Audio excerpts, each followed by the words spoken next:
Hello, my name is Monica Leubner, and this is my presentation, Graduate Students, eBook Use, Perspectives, and Attitudes. Hope you enjoy it. Very few to no studies have been done on graduate students and ebooks specifically. Most studies like Gortzen, Cassidy, and Hosa put graduates together with faculty. There have only been two that were specifically about graduate students. This is Rogerson and Brahme. Only one of these specifically goes through graduate students and ebooks. So these are the two studies that are done specifically on graduate students and ebooks. Rogerson's study was about voice boards and e-readers and how they were incorporated into learning. While it did have all of this, it didn't have much about ebook use, attitudes, and perspectives. It mainly focused on e-readers and voice boards. Brahme focused a little bit more on graduate students and actually included a survey from graduate students, and it was focused on distance learning. So this is a little bit more of Brahme. So as I mentioned before, Brahme is the one that specifically focuses on graduate students, more specifically distance learning students. He included a survey that asked a lot of questions about ebook use, like where the ebook came from, where graduates use them, if there's any drawbacks of using them, and if they use ebooks for coursework or not. And Brahme is one of the two that talks specifically about graduate students and their use, attitudes, and perspectives on ebooks, but he focuses more like on their actual use, attitudes, and perspectives more so than Rogerson. So what else needs to be done? With so little research on graduate students and ebooks, more literature would be needed to start discussions and have the potential for future studies.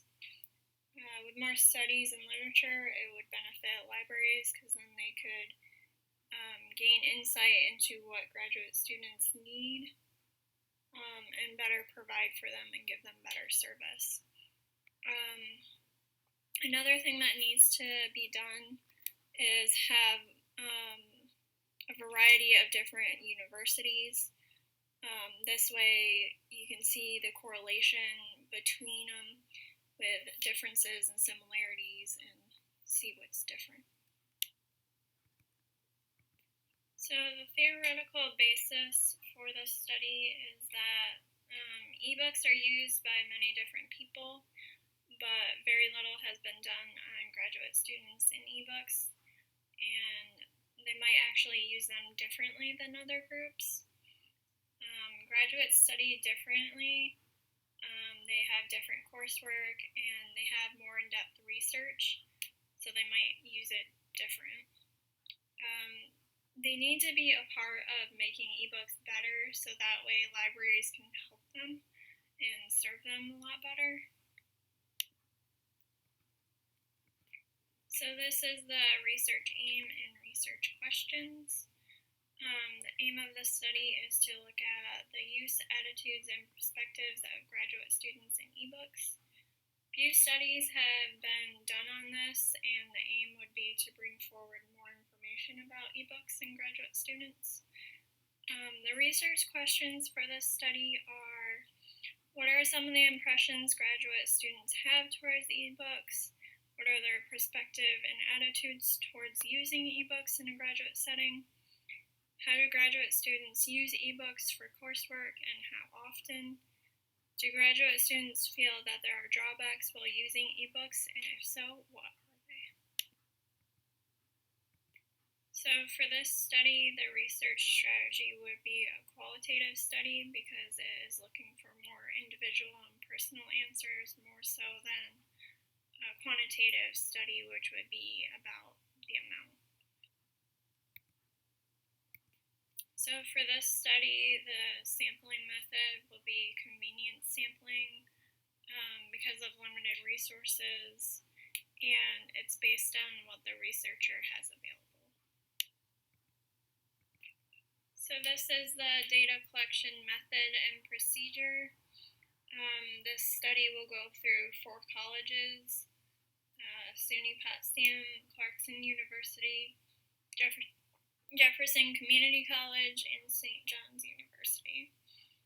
The Office of Admissions for all 4 colleges will be contacted by email and asked to distribute a mass email to graduate students. In this email, there will be a link provided to Google Forms where there will be a survey. This survey will take about 10 to 15 minutes to complete. Also included in this email, there will be a consent form for graduate students to fill out. This is just stating that their answers are being used and to just ask their permission if that's okay. The only thing needed is an email address. This is for, it dictates who has done the survey before. Everything will be kept anonymous, except for between the researcher and the facilitator. So this is the ethical considerations for this study. Because this study does not involve children and does not take too personal information, it does not violate unethical situations. The study consulted the SUNY Committee on Ethics and Institutional Integrity and the St. John's Guidelines for the Recruitment and Involvement of Students as Subjects of Research, as well as the Clarkson Institutional Review Board. After consulting these, there was no violation of unethical situations in the survey. In the email that was sent out to the Office of Admissions, it said what was included in the survey, and the Office of Admissions can deem if their survey is appropriate or not. So these are the limitations of the research. Because of limited resources, the study does not reach every university. In future studies, this would be possible, but at the moment, the study is limited to only 4.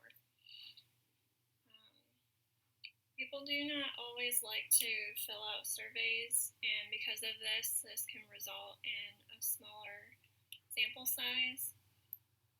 Also, people, when they fill out surveys, might be rushed or they're not completely truthful, which can make the accuracy of the survey not reflect the data correctly. This is for current graduate students. So in a 5-year or so time frame, this data collected could actually be irrelevant. The benefit of this study would be that it gives more insight into the use, attitudes, and perspectives of graduate students in ebooks. Libraries can use this data to better serve graduates and make improvements to ebooks. This can open up the potential for further studies and have more discussions in literature on graduate students in ebooks. So this is the link to the Google Forms survey if you would like to check it out, and let me know what you think. So this is the cover letter that's going to be included in the email to the Offices of Admissions. In this letter, it explains what will be included in the survey and asking their permission to send out a mass email to graduate students. this is the informed consent form that will be included in the email to the Office of Admissions. In this consent form, it just kind of goes through like what the study is, who the researcher is, and some other things on the next couple pages. So this is a little bit more of the consent form, like what is the purpose of the study and what I will do during this study. So the consent form also goes through possible benefits, how long it'll take, future research, and confidential and data security, and contact information. So this is just the criteria that the researcher is looking for in this study. And that is my presentation. Thank you for taking the time to listen to it and view it. I appreciate it. Thank you.